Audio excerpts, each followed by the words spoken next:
Hi there. So do we tell them what they want to hear and then sell them what they need? Is this the formulation? This comes in response to a question from Kim. She says, I've been told countless times, tell them what they want to hear for the sake of marketing and then give them what they need. I've always struggled with this, feeling like it's a bait and switch, of course, yet also understanding the importance of meeting people where they are with love and compassion. It never occurred to me that perhaps I felt I was casting a spell and telling potential clients what they want to hear. I don't want to be a part of casting more spells and struggle with knowing which spells must be cast for the greater good. There's a lot in here. It's a great question. So do we, first of all, tell people what they want to hear? I don't think so. Because there's a few different ways to twist this to, I think, that are more accurate. Number one, do we tell them what they want to hear? No, but we might acknowledge what they're wanting. Yeah, that's a starting point. Hey, I hear that you're wanting this. Number two, telling them, do we tell them what they want in order to make the sale? Right, do we tell them what we think they want to hear? Another twist on this, don't tell them what they want to hear or what you think they want to hear. Tell them what they're already hearing. Yeah. So when we tell them what they're already hearing, this is what you call Island A. This is the problem. Like, hey, is this what you're saying in your head? Is this what you're hearing other people say? Is this what you're noticing in your world? Yeah, that's the empathy. That's the acknowledgement. And then acknowledging what they're wanting, that's Island B. That's the thing they're craving. So we always start with this, just some acknowledgement of their reality and their experience. But now, do we tell them that in order to get the sale? This is critical because that was the wording. I've been told countless times, tell them what they want to hear for the sake of marketing and then give them what they need. Okay, so is that why we tell them? Well, okay, the languaging gets so tricky here. I'm trying to go slow because sometimes these sentences and phrases skip by us and we don't unpack them. So let me do my best anyways. Again, we can tell them what they're hearing, or our guests. We can acknowledge what they're wanting.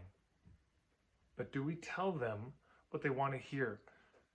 What's implied in that is actually not an Island A or an Island B thing. What's implied in that is not acknowledging their problem or acknowledging what they want. That's not there when we're talking about telling them what they want to hear. That's point of view. Because what they want to hear is not a result. It's not a problem. What they want to hear is, it's okay, no problem, this isn't that serious, it's not your fault. They want some message from us that will probably confirm their biases and suspicions and make them right and make them a winner, have them be the real victim in the situation. You know, there's a lot of things they probably would feel good to hear, but is that our role, is just to make people feel good?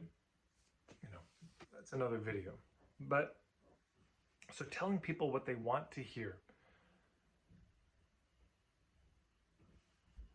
I don't think that's useful, honestly, to just walk around telling people the comforting thing. And the reason we're acknowledging Island A and Island B is not for getting the sale, it's for filtering. Yeah, if you're in front of a stadium of 60,000 people and you say, hey, let me tell you what you might be hearing in your life, and let me acknowledge what you're wanting. Is there anyone that's not true for? If so, leave now. Most of the people would leave the stadium. Most of them wouldn't stay. So the purpose of acknowledging the problem and the result is filtering. We're actually, in doing that, not trying to get them to buy, we're trying to get rid of almost everybody. Now, when they come to us, if they've stayed in the stadium, they say, and we say, okay, everyone who stayed, come on up to the closer seats. Then we look at them, we say, so you're in a lot of pain, hey? You're on this island, you want to be on this island. Would you like to know my take on why you're stuck here? And why you've tried to get here, but you can't? And they say, well, yeah. Maybe some people leave. They realize they actually don't want to hear what you have to say. Fine. But most people stay. And they say, okay,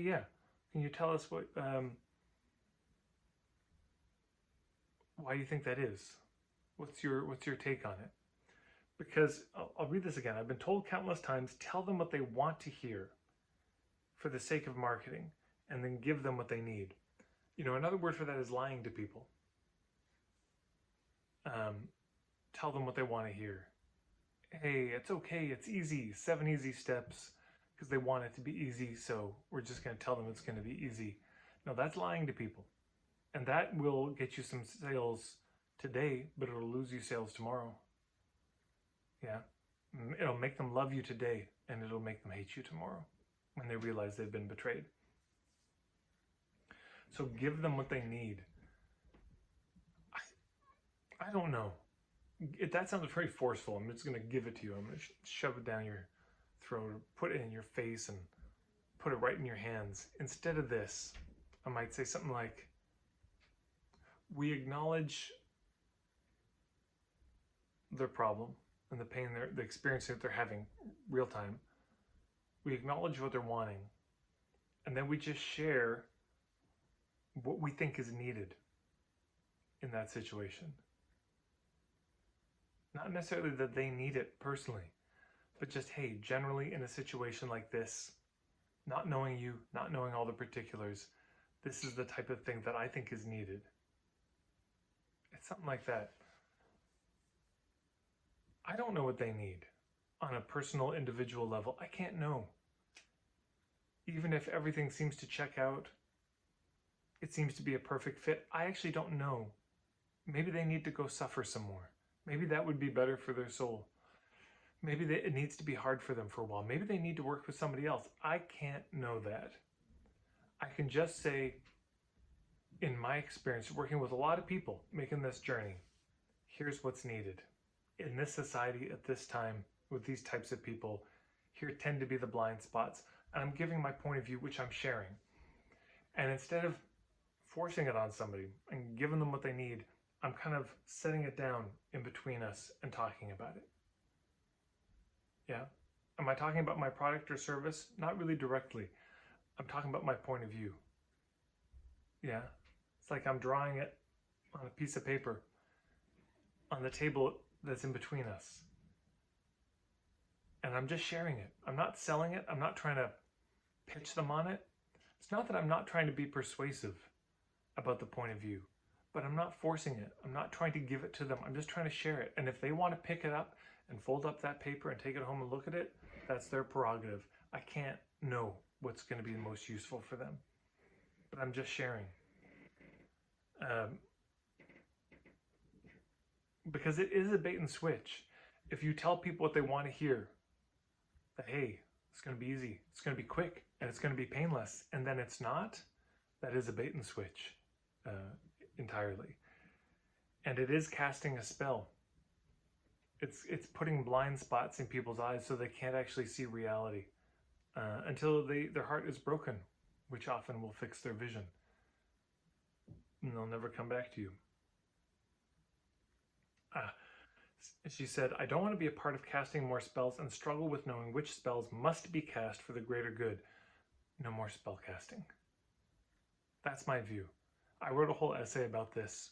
You can search Tad Hargrave, The Kingdom is Asleep, Spells and Stories, something like that on Google. It'll come up. But no more spell casting. This is my understanding of spell casting. Spells, I know there's a lot of different understandings of this, so if you use different words, fine. But I would say there's a certain way of using our language with people that makes it harder for people to see reality. It makes it harder for people to engage with the world as it is. If you tell a child they can't sing, you tell a child they're too fat, this becomes a spell, and anorexia, and then they never sing in public again. That's a spell. But almost on the other side is you can do anything. That's a spell for a child. Oh, you can do anything at all. Absolutely. And then, they find they can't actually do anything. They can do a lot of things. They can do more than they thought, but they can't do anything. And there are real limits in life. So that can be a spell too. You're my favorite child. You're the You're such an achiever. You're such a go-getter. These are all spells, or they can be. I think you understand what I'm saying. Both in the positive and negative, it can blind a child from seeing the world properly. So I contrast spells with stories. And stories is just where we try to help make the world more available to people. We try to help people see the world more clearly. So that's what we're doing when we're acknowledging their issues. It's a kind of reverse gaslighting. Are you experiencing this? Okay, you're not crazy. And then on the other side, is this what you want? I believe you. And it's okay to want that.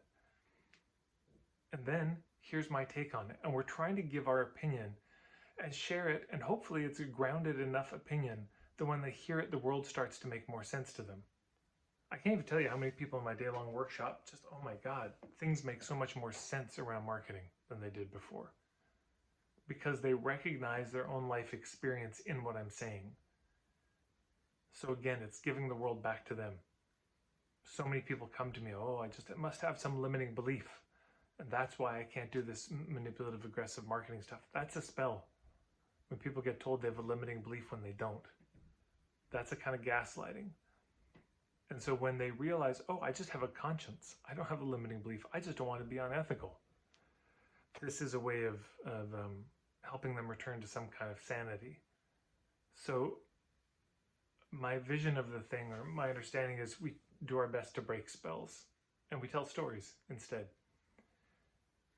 And then people do what they're going to do with it. But this idea of tell them what they want to hear for the sake of marketing and give them what they need, lie to them, and then strong arm them into buying from us, or cajole or manipulate or seduce them into buying the thing that we think they need, lacks a real permission, a gracefulness, and etiquette. And even if they buy, something's been violated in that process. So instead, again, we just acknowledge their situation. We lay down our perspective in front of them. And then it's fundamentally, we say, look, and if this resonates with you and you want more, here's where you can get it. And no pressure. I'm not saying do a terrible pitch. I'm not saying mumble your way through it. Of course, we articulate it as well as we can. I'm just saying that's about it, is we share. So we share three things. We share our understanding of their situation, and hopefully we're correct enough that the ones who are a good fit take a step closer. Then we share our understanding of the situation, and then we share what else we have to offer. But none of it is forced, pushed. Just laid down, not put in their hands, not to be so presumptive. Yeah, and they'll touch it if they want to touch it, and they won't if they don't. Anyways, I've gone on long enough. I'd love to hear your thoughts on this. If this resonates, you can put your comments below. Thanks for watching. If you love this video, please share it with people you know. Hit the subscribe button, the little bell icon, give it a like, and come visit me in my Facebook group or on Instagram at Marketing for Hippies. Thanks so much, everyone.